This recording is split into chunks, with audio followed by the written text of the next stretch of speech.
All right, good morning, everyone. I'm going to get started just so that I'm respectful of everybody's time here. And if we have some last minute joiners, they'll just hop on. But good morning. Thank you for attending our Medicare Made Easy webinar. My name is Sandra Jutton, and I work at the Schatz team of Minnesota Health Insurance Network. I'm an account executive here, and my role specifically entails helping Medicare beneficiaries as well as the individual and family marketplace really understand what your options are with health coverage, understanding some of those associated costs, and feeling confident in making your decisions. I've been doing insurance for about 6 years now, so definitely grown a passion over the last few years here with everything that's changed in the marketplace. It's a never-ending type of environment. So it's definitely something that I have passion in helping folks out here. So with this webinar here, we will have a Q&A available. So if you're not as familiar with the Zoom technology, in your meeting browser towards the end, or I'm sorry, towards the bottom, there's a little Q&A box. So if you like hover towards the bottom of your meeting browser, you'll see that Q&A. My colleague, Tim Schatz, is also on this webinar with us. He's the Schatz behind the Schatz team, and he's going to keep his eyes on that Q&A. So if questions come up during the webinar, you can certainly go ahead and put them in there. They're private, so only we can see them. We will also open up a Q&A too at the end. So we could potentially go over your questions. So you can go ahead and utilize that if you have anything that comes up during this time. So with that said, we'll get started here. But if you're feeling like this beautiful lady right here who wants to pull her hair out because she's just gotten 100 things in the mail regarding Medicare and turning 65, and all these carriers keep saying that they're the best, pick us, I can understand why that makes you want to pull your hair out. Is there are so many stressors with Medicare, so we really take pride in, helping navigate the system and understanding what those options are, and feeling confident in that choice here. So let's just get started. For some of you folks here who might have already turned 65, or you're right in that window, you potentially could have this Medicare card. It's a red, white, and blue card. It comes right from the Social Security office. It's going to have your name, a generated Medicare ID number, and it shows your entitlement to Part A and Part B. So fun fact is, if you are collecting Social Security, you actually automatically get enrolled into Medicare Parts A and B. That card will actually come about 3 months prior to your birthday.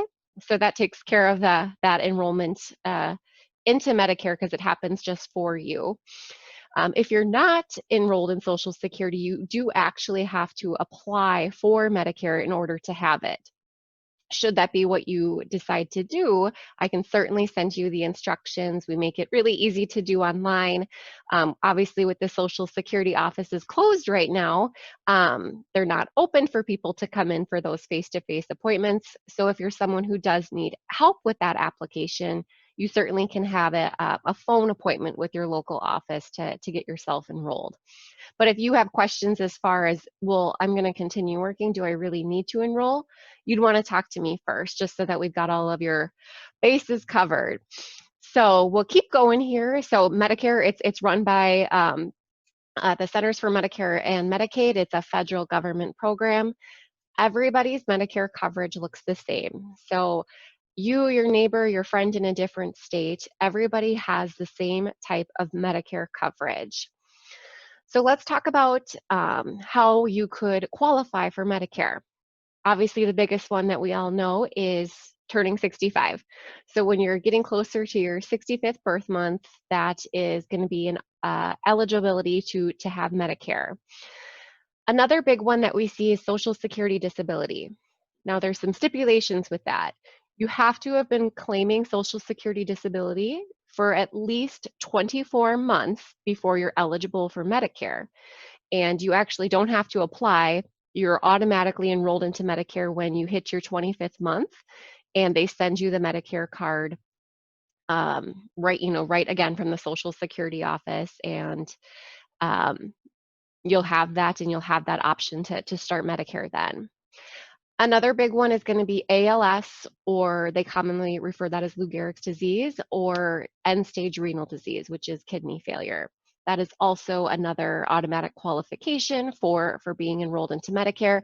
That also happens automatic. It's not something that you apply for. You have to obviously obtain U.S. citizenship or be a legal resident to have Medicare. And then dependent on your situation, I know sometimes there can be some income restrictions. Typically when you're retiring, the income is going to be a little bit more limited than when we were working. So if you are somebody who's potentially worried about, oh my gosh, how am I going to, afford all these different premiums? I've had maybe county assistance this entire time. There are additional programs to help those type of folks with qualifying for some additional help, and I can definitely direct you in the right direction for doing so. So don't panic. There are some options there for you. So let's just kind of talk about what are the different components of Medicare. So you hear all these different letters, A, B, C, D, E, F, G, and sometimes they can be different in different states too. So we're obviously going to be just talking about Minnesota here today, but Part A and Part B, as I mentioned, is the same for everybody, no matter which state. Part A is your hospital coverage, and Part B is considered medical coverage.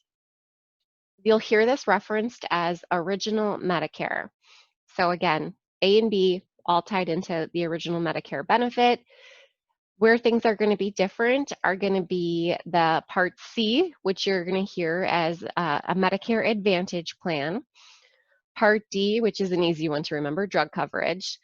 And then you'll also hear Medicare Supplement, which is also referenced as a Medigap policy. Now, these mean the same thing, it's just a different terminology to describe them. So here are the big ones that we're going to be discussing and going in depth with how that coverage works. But those are the parts that are pertinent for you to know. So original Medicare Part A, as I mentioned, is the hospitalization coverage. That should have a $0 monthly premium as long as you or your spouse have contributed 40 quarters to Social Security, which is the equivalent of 10 years. So premium-free Part A, maybe you've seen that Medicare deduction coming out of your paycheck all these years. It's free now because you've been paying for it your entire life. So that's what that means. Now, even though it's a $0 monthly premium, that does not mean your coverage is 100%. So we do have deductibles and co-insurance that are associated with Part A. So yes, you'll have hospital coverage, skilled nursing, as well as hospice, but that is not 100% coverage. So again, there are deductibles and co-insurance. Part A does not have an out-of-pocket maximum, so there's no cap. Then the Part B is considered the medical coverage. Now, there is a premium that is associated with Part B. It's $144.60 per month per person, and this is the 2020 rate. Now, this can obviously change every calendar year. It typically would increase if you see like the cost of living changing or your Social Security benefit increasing. So sometimes it won't change and sometimes it can. So typically they don't release the Medicare premium increases or staying the same until we're in November. So just something to be mindful of. But so with this here, if you are collecting Social Security, you're actually going to see this Part B premium start deducting the beginning of your birth month here. So whenever that benefit check goes in, you're going to have this $144.60 per month deducted right from that when you become eligible. If you are not collecting Social Security, they do start billing you for this Part B premium in a quarterly increment. So it'll be a bill and it'll be more than this, and it's always just be mindful that it's for a few months at a time. Whenever you do decide to start collecting Social Security, whether it's at your full retirement age or age 70 or whatever the case may be, it'll start deducting automatically when you're starting to get those payments. So the bill will stop coming and they'll deduct it that way. Now, one thing I like folks to know is this premium can actually be influenced dependent on where your income falls into play. So should you be someone who falls into a higher income bracket, we will start to see an additional Part B premium tacked onto that. So if you're a single person, that threshold is $87,000. So if you're under that, you'll have the standard Part B premium. If you're over that, you can let me know and we can go over what that would look like for you and what that additional cost would look like. If you're a couple, that income threshold is $174,000. So couples, $174,000, singles is $87,000. Below that, standard premium. Above that, we're going to see a potential increase with that. Fun fact is, even though we're in the calendar year of 2020, they're looking at what your income was in 2018. So they're always looking back 2 years. So that's something to be mindful of is, yes, your income could have changed dramatically this year because you're now retiring, but they're looking at what your income was a couple years ago. So okay, now with Part B here, that's going to be coverage for, like I said, medical, doctor appointments, diagnostic testing, and so forth. Part B as well has a deductible, which is very minimal. It's $198 for 2020. But after you have hit that deductible, it's now 20% coinsurance to an unlimited amount. And so what I like folks to know is Part A and Part B do not have any sort of out-of-pocket maximum. So should you actually use your coverage, you're very vulnerable to an out-of-pocket cost because there is no safety net in place. That's where the supplemental type of coverage comes into play, is to help you fill those gaps that Medicare leave you vulnerable to. So we're going to dive into those pieces here now.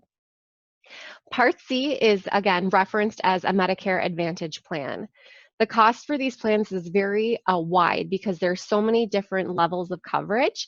So you can see a plan that's going to be a $0 monthly premium, like you see advertised on TV and on the radio, $0, you don't have to pay for your plan. And then you'll see premiums as high as $200. Well, you can kind of guess that where you're going to be in that range is going to be kind of where your out-of-pocket maximum is going to be. Your co-pays, your co-insurance would be a little bit higher, obviously, closer to that $0 range. So you get to play around with how much coverage you want for yourself, what sort of out-of-pocket maximum you're more comfortable with if you do potentially have a bad year. There's that flexibility to look in between these different premium levels. Now with Medicare Advantage, that's going to give you the coverage again for your Part A and Part B deductibles. So we're again putting in an out-of-pocket maximum safety net for you. Medicare Advantage plans also will throw in additional benefits like your annual physical, vision, hearing, and dental. So those are all things you're only going to see with an Advantage plan.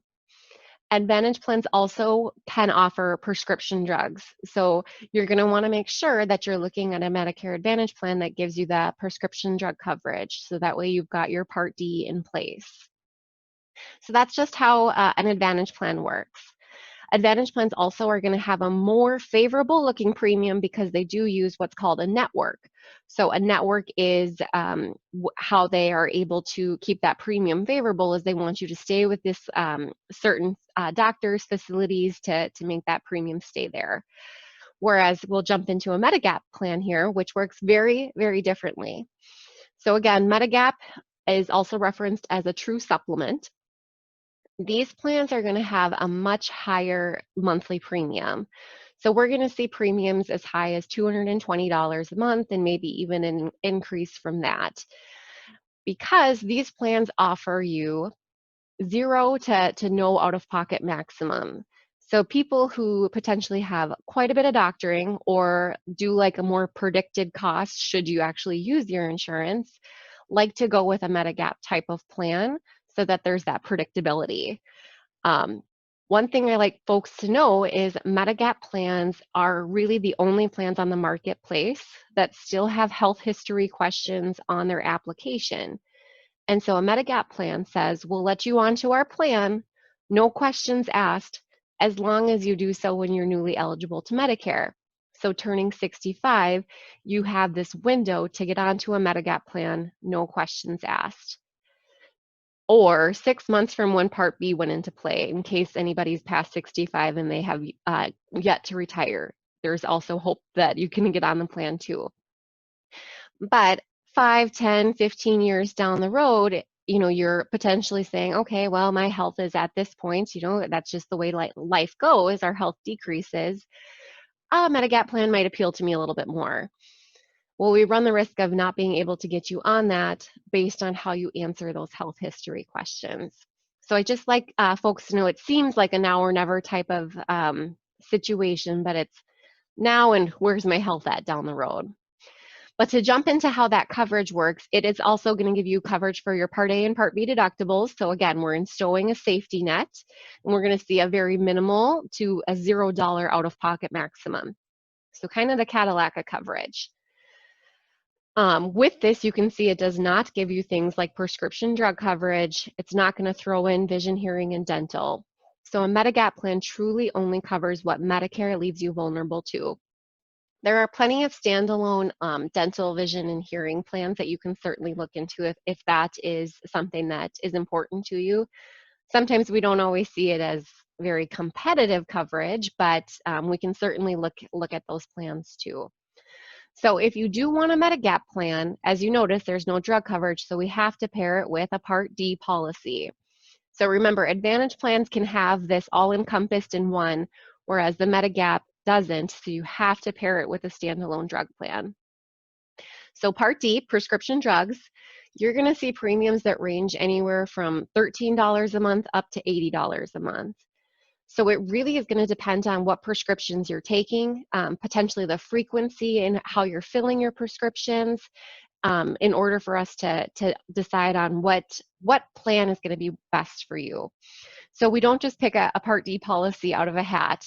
We take your prescriptions, we run those through the Medicare.gov website, and that website does a lot of the legwork for us in helping us decide, okay, this plan is going to cover your prescriptions at the best cost.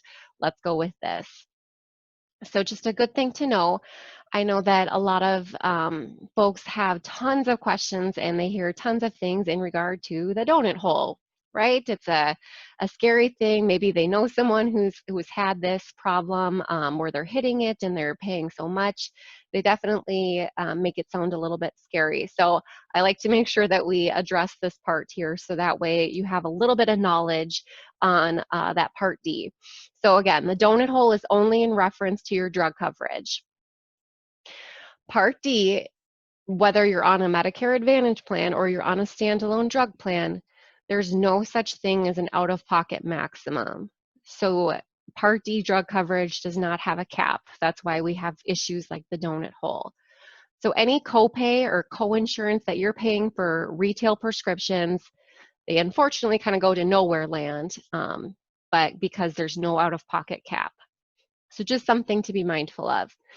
But with Part D, we have 4 different stages of the drug coverage. The first one here is the annual deductible.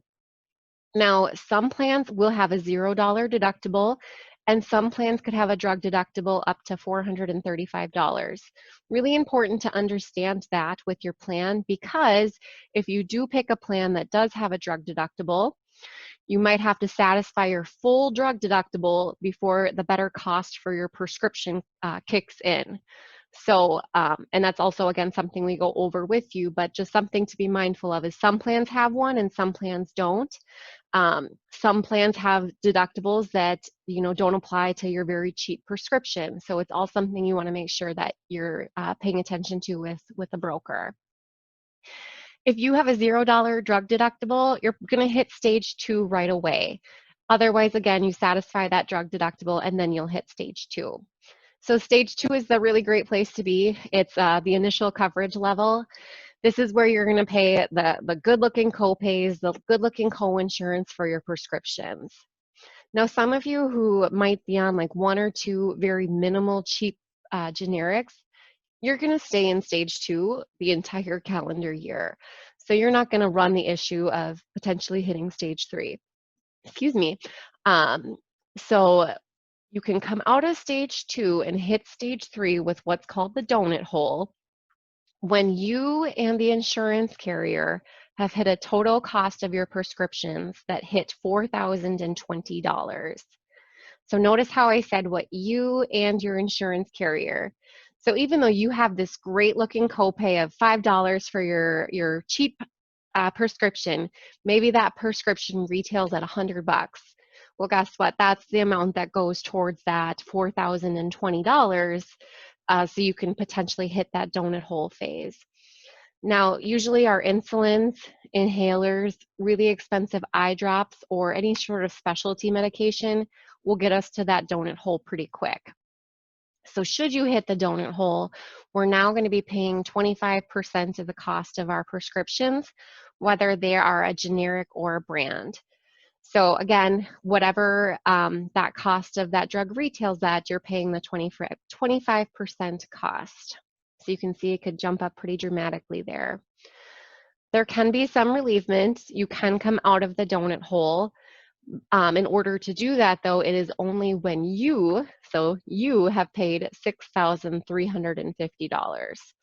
So it's not what the insurance carrier has also paid in that donut hole phase, but until you have hit $6,350, you're going to be in that donut hole, but could come out of that and hit the stage 4, which is referenced as catastrophic coverage.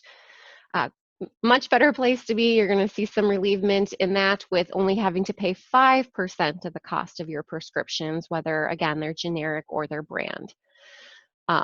I've seen some folks hit all 4 stages in potentially 1 month or 3 months of coverage. It happens. Again, it just depends on the prescriptions that we're taking. So really understanding the drug coverage can be a huge thing if you do have some expensive ones.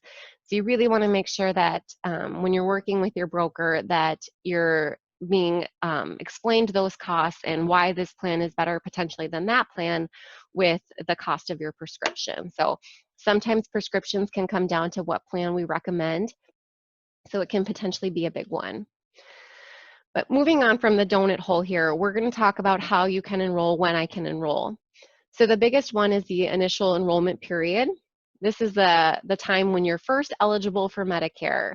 This is that 7-month window that you hear all about, is the 3 months before your birthday, and then the 3 months after. So this is that time frame for you to kind of get your ducks in a row if you're looking to elect Medicare or seeing, do I need to elect Medicare? This is that time frame. So fun fact is you're always eligible for Medicare the first of your birth month. So if your birthday is June 9th, you're actually eligible for Medicare as of June 1st. If you happen to be the population that has a birthday on the 1st of the month, so let's say I was born on June 1st, I'm actually eligible for Medicare now May 1st. So you get pushed a month ahead of time. So the 2nd through the 31st of the month, you're always eligible the 1st. But if you're born on the 1st, you get pushed ahead a month.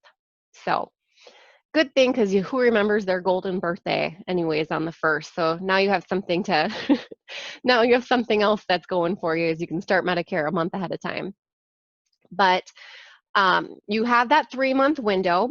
Now, I know that the verbiage out there is really scary, that if you don't act in that 3 months, you're going to be penalized, you're going to have this lifetime penalty.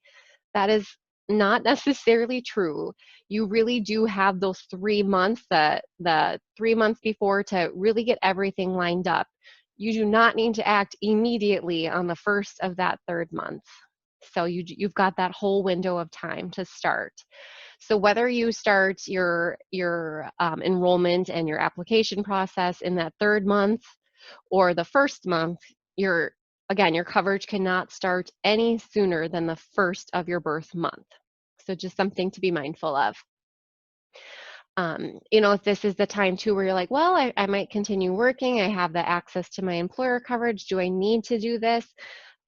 That's when you, again, would want to talk to the broker and just ensure yourself that, okay, I have this active coverage, I'm going to be remaining employed, and it's considered credible by Medicare.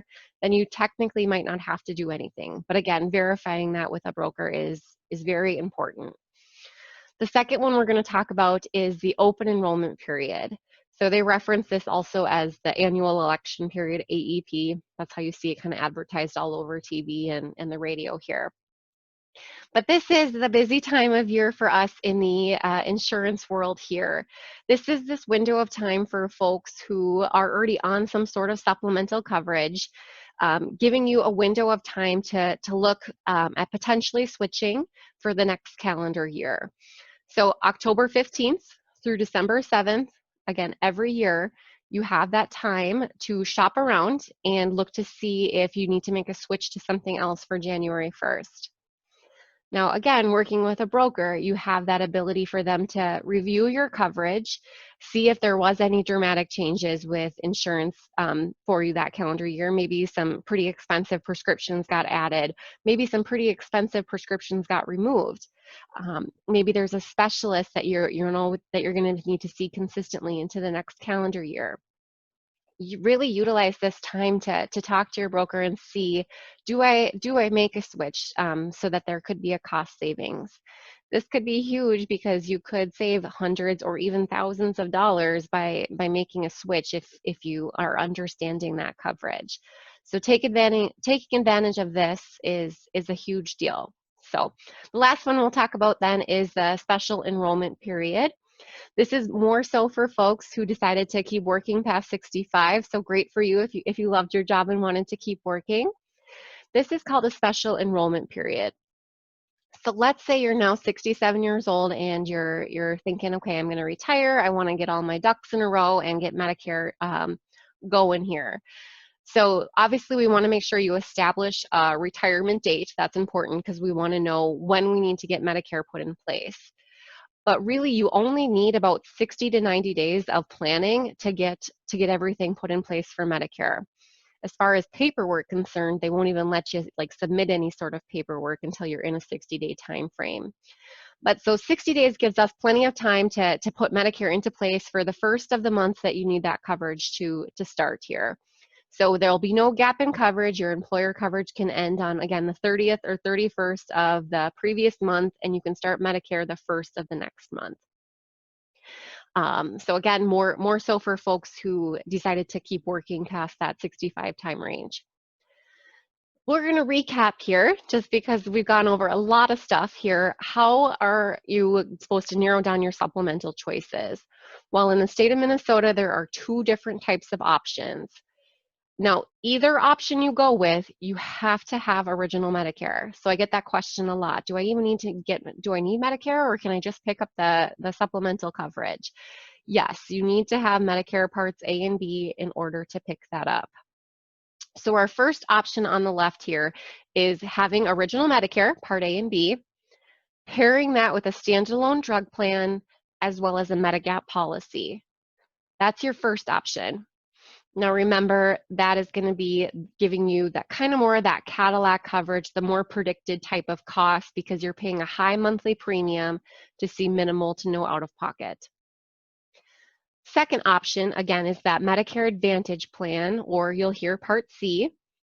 Again, you need to have the Medicare Part A and Part B, and this Medicare Advantage plan gives you the coverage for that deductibles, just like the Medigap plan does, as well as giving you that drug coverage all encompassed in one plan. So it's more like a take-all. So everything's all lumped into one plan versus having a couple different policies.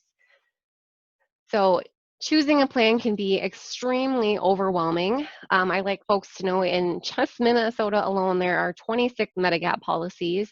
There are over 40 Medicare Advantage plans, and those can even be different based on the county you live in too. And over 28 standalone drug plans. So all of that information you're getting in the mail, yes, there really are that many policies out there, so narrowing them down can seem very overwhelming. Again, working with a broker is such a great benefit because we do all of that legwork for you in figuring out, okay, what plan, what carrier is gonna cover me the best for my specific needs. So let's just talk the top 10 mistakes that could potentially happen here. We'll go through them a little quickly. So the first one is not signing up when you're initially eligible. you got to make sure that you're talking with someone when you're getting close to that 65th birthday to just make sure, do I need to sign up if I'm planning to continue working? Or, I have this other coverage, maybe it's medical assistance. Do I need to do anything? Really, really making sure that you're checking all avenues before just deciding not to sign up. The second one is assuming Medicare covers everything. So as we talked about earlier, Medicare does not have any safety net. There's no out-of-pocket maximum. You want to make sure that you pick some supplemental coverage up to fill those gaps. 3, selecting a plan without knowing all the facts. I don't know if you guys have ever seen an evidence of coverage book, but they're about this big, and they're full of, I think, like 100, 200 pages of the outlines and the really deep parts of the coverage. Well, who reads all of that, right? So there are a lot of things that you want to make sure that you understand with your plan, and just looking at an outline of coverage is not always the way to go. So a broker, we obviously know what those evidence of coverage booklets look like. So we've already reviewed that. So we're covering all of those bases for you. 4, not taking advantage of open enrollment. As I mentioned in a previous slide, you could potentially save hundreds or thousands of dollars by making a switch, because unfortunately, the insurance marketplace, it can change every calendar year. The formularies can change every calendar year. Provider directories can change every year. So it's something that you want to make sure you're paying attention to. Thinking you'll be penalized if you don't act now, number 5. Again, the verbiage out there is extremely scary. It makes it sound like if you don't do anything, yes, I'm going to be penalized. But again, that's not always the case. You want to make sure that you're, again, crossing all avenues of what you're planning to do with insurance before just deciding not to do anything. 6, opting out of drug coverage because you don't take any drugs. I understand how frustrating it is if you're taking no prescriptions and they say you have to have a drug plan, because we'll penalize you if you don't. So yes, there is a penalty that is associated with Part D. Part D is in drug. If you don't take that when you're initially eligible, and it's not a one and done penalty, it's a lifetime penalty. So it's definitely something you want to try to avoid, because it's going to follow you. 7, assuming your spouse is covered because you are. I think this one is really important because a lot of us are coming off of family plans or a group plan from the employer where you've always had your coverage together. It's really important to know that Medicare is completely individualized. So what you have and what your spouse have can be completely different. Now again, the Medicare coverage will be the same, but some folks will have completely different supplemental coverage because maybe one spouse is taking expensive prescriptions and the other spouse is not. So it's not uncommon for couples to go with the same plan or to go with different plans. I see it all. So number 8, choosing a plan that doesn't cover your doctors or drugs. This can be huge in potential, having prescriptions that aren't covered on the formulary and seeing a doctor that's not in the network. Again, we want to assess what prescriptions, what dosages, the frequency, and all of your doctors, specialists, potentially travel. We want to make sure we're looking at all of that when we're looking at a plan for you. 9 is enrolling into a plan that your friend or neighbor says is the best. I put this one in here because I do sometimes get callbacks like, hey, my neighbor called and they're on so-and-so plan and, they're paying this a month and they said it's really great. Can we talk about that plan? Absolutely. But there's probably a rhyme to our reason for why we didn't go with that plan, is because unless you and your neighbor are going to all of the same doctors and all of the same specialists, potentially taking all of the same prescriptions, highly doubtful, but crazy if it's true, there's a reason then why they are probably on that plan and you're on this plan. So just making sure you, of course, ask me, question the plans, but there's always a reason for why we go the route we do. 10 is making a decision without speaking to a Medicare specialist. So this is huge. I think a lot of folks don't know that working with a broker is at no additional cost to you. So you're getting the inside scoop and all of that knowledge, and your premium, your coverage is not influenced by working with us. And so why not have someone put in the legwork for you that, you know, does this every single day? I know a lot of different agencies all have different types of protocols, but one thing that we really pride ourselves on is, you know, the coverage doesn't just, or I'm sorry, the service doesn't just end at the sale. You know, we like to help you with claims, with billing, with any sort of questions. Again, the renewal process during open enrollment, taking advantage of that is all something that we like to help with. So we take all those intricacies and make it a lot less stressful for you. So working with a broker can be huge. So with that being said, we can certainly get everybody started here if you're in this window here, if you're just planning. But again, my name is Sandra Jutton. My phone number and my email are right there. That phone number is my direct line, so it'll come right to me. I really appreciate everybody coming today. I'm just going to take a minute to look over the questions and answers and see if we got anything coming through here that we need answered. So bear with me.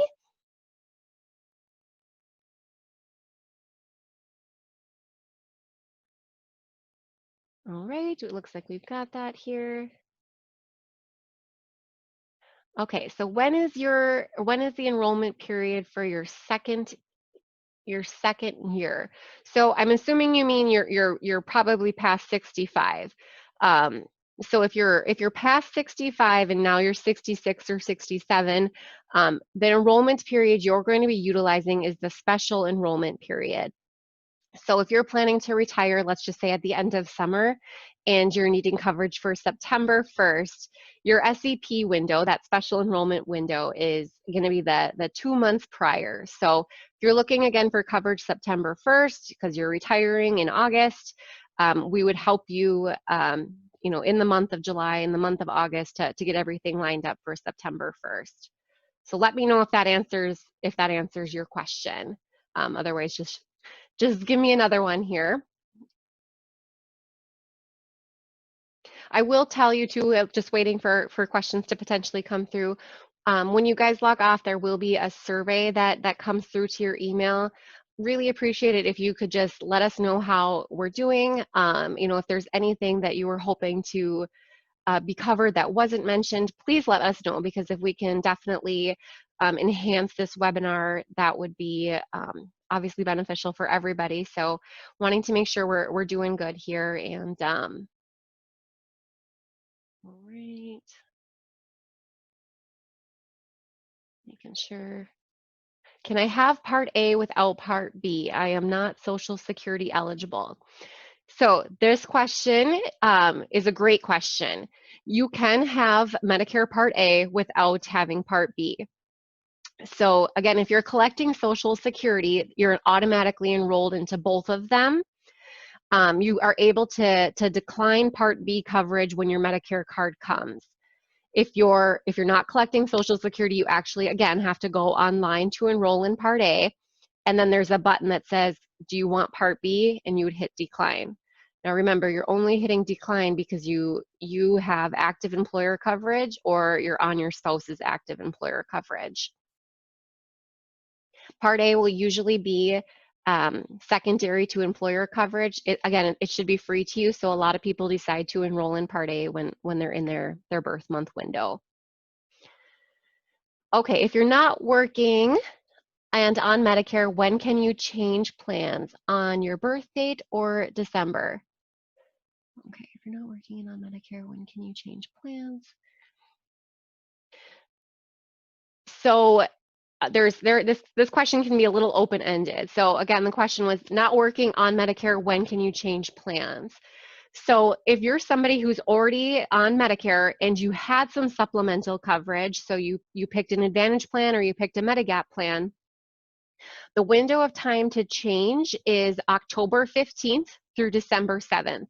That is that open enrollment time frame. So that is the window for when you can potentially move on to something different. What is the penalty for signing out later? So depending on which part we're talking about here, So Part A, there shouldn't be any sort of penalty if you don't elect that when you're newly eligible to do so. Again, Part A is free to you. You've been paying into it your entire life. The Part B penalty can be 10% of the national average, which is the $144.60. So 10% tacked on to your monthly premium, and again, that's for life too. But that Part B penalty can only incur if you don't have active employer coverage or on your spouse's active employer coverage. The Part D penalty is the 1% of the national average, which I think is like $35. So it's like 35 cents, but if you let that accumulate, that follows you for life. So we can certainly look at the penalty deeper, but it shouldn't be something that you're concerned about as long as you are maintaining credible active employer coverage. Okay, what are the actual penalties for trying to sign up later, and are there still penalties if I elect coverage during open enrollment? So I know we went over the penalties.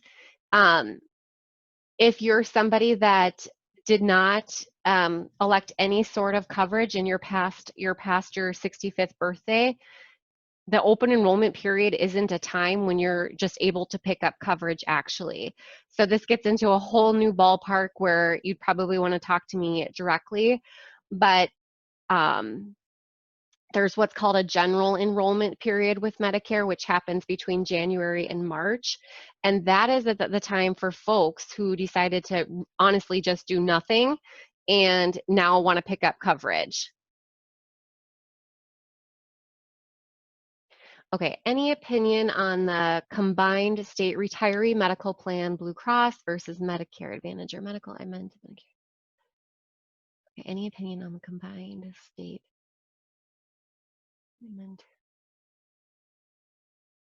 As far as my opinion on it, I would have to say that I really need to see the coverage and what you're utilizing your health insurance for to really make an educated decision. A lot of times, actual state retiree plans can have a really high looking monthly premium, but there are some really rich benefits in there that I like to be mindful of in case you do have some pretty expensive prescriptions or potentially some travel or traveling, a lot of doctors and specialists type of thing. So it's something where I can look at it and tell you which route to go. Again, state retiree plans are very competitive. Always make sure to check that if you don't elect it when you're eligible to do so, that you don't forgo your option, because a lot of state plans say it's now or never. Okay, bear with me here. I'll keep working until full retirement, 66 and 2 months. I was told if you want to still contribute to an HSA, you cannot go on to Part A. Is that true? Great question.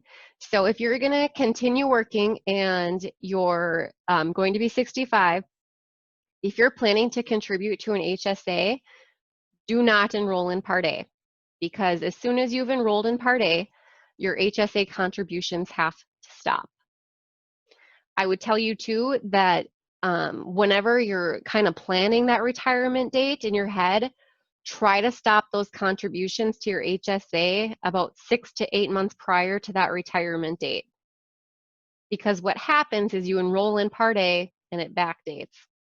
So planning, retiring, and contributing to an HSA, just stop when you're in that 6 to 8 month window. If you're not contributing to an HSA, go ahead and enroll in Part A, but make sure you talk to me first just to ensure that that's the right move to do. These are really great questions. I don't normally get all of these, so I love it. Keep them coming. And if you do want to, ask these questions to me through email or over the phone, obviously you can certainly do that too. So, but just keep them coming if we've got any more.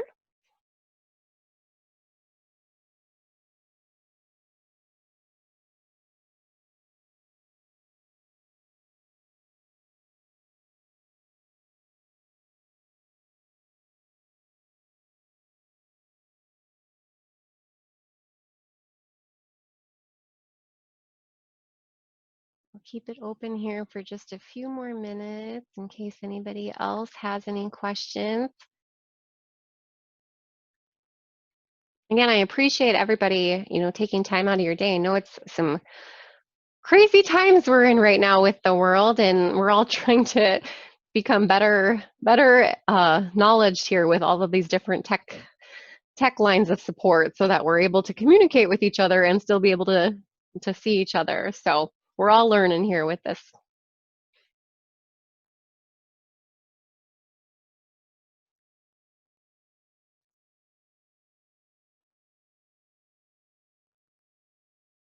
All right. Is Medicare secondary to primary insurance if you're able to keep that? So this can have shades of gray as your answer, but I'm going to say typically, yes, Medicare will be secondary to your employer coverage. So even though you're getting that hospital coverage with it, your employer coverage is going to be primary. So whatever your deductible and out-of-pocket maximum is with that, you'll be responsible for. Medicare is not going to kick in. If you are someone that comes from a small business where there's under 20 employees, talk to me before you enroll into Medicare Part A.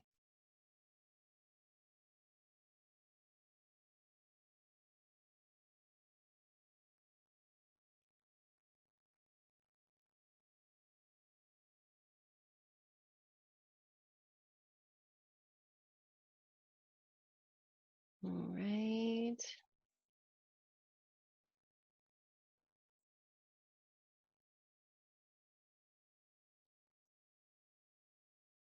Keep them coming if you guys have any more questions.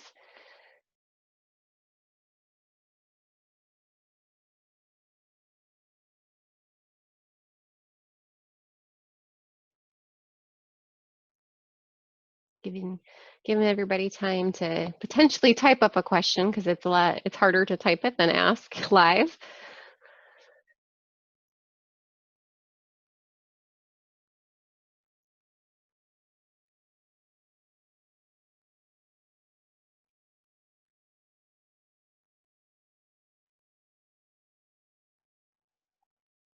All right. Well, I think that sums up the questions. But again, if you do have anything that comes up, or you need some more clarity on anything that was talked about, please just let me know.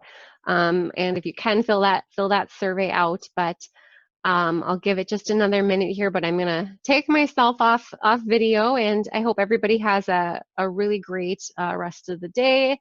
Looks like the sun kind of hiding behind some clouds here, but thank you guys again, and I hope to connect with all of you here soon.